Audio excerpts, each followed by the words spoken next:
Alrighty everyone, welcome back. We are now getting closer to the end of April of 2023, and as John and Dave are really beginning to market the Ahsoka Tano series, a lot of Star Wars fans are still wondering exactly what happened with The Mandalorian Season 3 and exactly where that leads for Season 4. This is Mike Zero. Subscribe if you're new and like this video to see future Star Wars updates.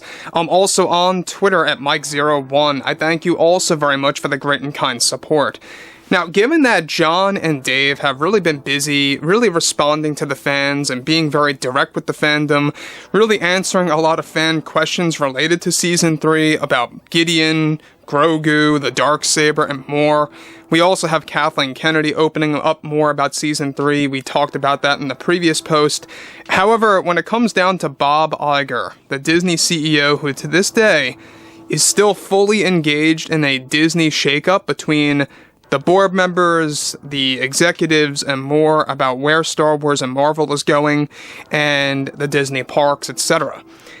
So that brings us to the next major thing about what Bob Iger had to put out relating to the fan backlash against Season 3. Now, we know a lot of fans out there have expressed a lot of criticism over this installment, specifically for, multiple reasons relating to, of course, the story, the dialogue, and how a lot of fans just felt that this story was going nowhere in many different episodes. But that's just to say the least, of course. Bob Iger had quite a number of things to say about the backlash and what it means for Season 4, what it really means for John and Dave, and exactly what happened with Season 3, and specifically relating to the creative process.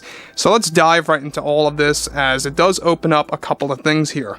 So, with Disney CEO Bob Iger gearing up toward turning things around for the Star Wars fandom, he recently took part in a recent interview where he was able to address the fan backlash against The Mandalorian Season 3. Bob Iger went on to state the following to the fans: "It was never our intention to have tons of creative input on one season alone, between the directors having too much influence on the script. Apart from our goal to meet deadlines and rewrites within the script, the fans raising criticism about this season is not something that we have not noticed.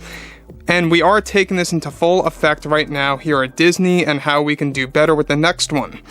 It comes to our attention that perhaps involving too many creators to hold too many decisions is what led to a complex story on our end, and we are making sure that we don't make the same mistake again next time to prevent this from happening.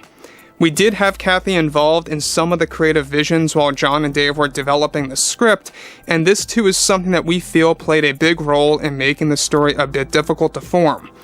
So let me just stop right here for 1 second. Now, he is admitting that the directors did have a hand in the creative process of the script, and even John and Dave admitted to this, that they are the ones that gave them a shot. They are the ones that gave the directors a chance to tell some of the story elements of Mando Season 3, not just directing-wise, but writing-wise. But I don't think it's all of them to blame, because Kathleen Kennedy recently admitted that she did have a large role in the scripting phase, the pre-production phase of Mando Season 3, but not during principal photography. And once principal photography begins, the writing for, the overall story, it's pretty much, for the most part, too late. Unless you do a lot of last-minute reshoots and stuff around those lines, which they didn't really get to do that. But I digress.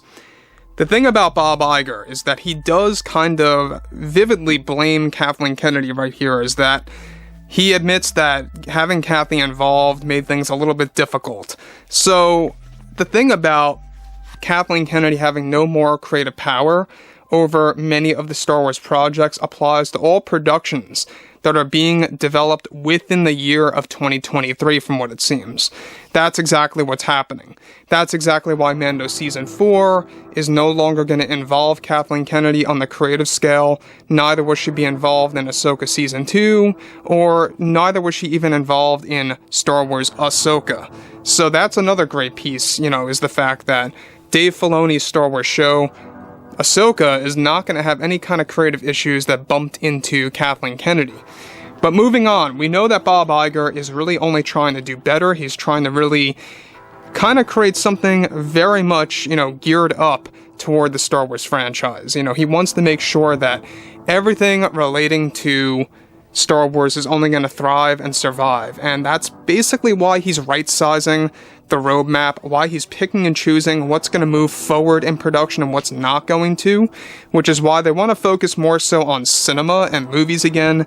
That's why Bob Iger openly made it clear that they want to make Star Wars feel more like an event again, where fans can wait for these movies to arrive, and when they finally drop in theaters, it's a big suspense. So that's their big focus right now, where TV shows will eventually become a supplement or a side thing, if you will, and not the main thing for the franchise. So moving on, he goes on to elaborate, I am happy to say that anything being produced from 2023 onwards will now be focused on quality instead of quantity. Allowing multiple directors to have a hand in the creative field of the script for Mando 3 was perhaps a major flaw on our end, and we can understand fan criticism for that. You always want to do better, you always want to stay in the business, and this is why it's important to listen to fans. Something that we feel we did not do the best job before in the past with the sequel films, and some of the other failed attempts and projects that never came to existence. Sometimes in this industry you make mistakes and you hand over a vision to too many individuals at once. It's a mistake you learn from, and we are now more excited than ever for what we will deliver with the next season and other shows. So, the other thing about Bob Iger here that I think a lot of fans need to realize is that he knows that his job is on the line. Executives and the board are trying to get him out by 2024, and even he too is, by the way, trying to step down by 2024 before they get to him, so he leaves on his terms. So it's really a race. It's a race for him to create his own legacy, and this is not good for Bob Iger, so to speak. After Quantumania, the Ant-Man 3 film, by the way, not performing well at the box office, and this scenario with Mando Season 3, it's not looking good for Bob Iger's legacy. So that's why he's all relying on Ahsoka right now and John and Dave's future with Mando Season 4 and beyond. So there's a lot of things going into this too, is that given that Kathleen Kennedy did have a role in the script, it really makes you wonder, did she make the calls for Jack Black and Lizzo to make an appearance? Who knows? We'll probably learn about that later down the road. I would say that I'm pretty sure it was her call. There's no doubt about that, because Dave Filoni openly made it clear that Kathleen Kennedy wanted no character cameos that were major. Nothing like that. Only minor cameos. Alright, minor character cameos to be specific. The celebrity cameos, you know, it was great to have Christopher Lloyd come back as like a supporter of Count Dooku. It was a very cool revelation, very suspenseful about what he was doing behind the scenes with the droids. But other than that, I felt like that Jack Black and Lizzo were just so out of place. It made no sense at all to me, and it really just kind of ruined the episode. Christopher Lloyd stole the show, by the way, in that one. I thought he did a fantastic job, so claps to him. Hopefully he returns, where we get to see him maybe imprisoned or something around those lines. But overall, guys, you know, drop a comment below, fill me in below what you guys have to say about all of this, and if you guys did enjoy the content for today, make sure to drop a thumbs up on this video to support the channel, and I'll catch you guys next time.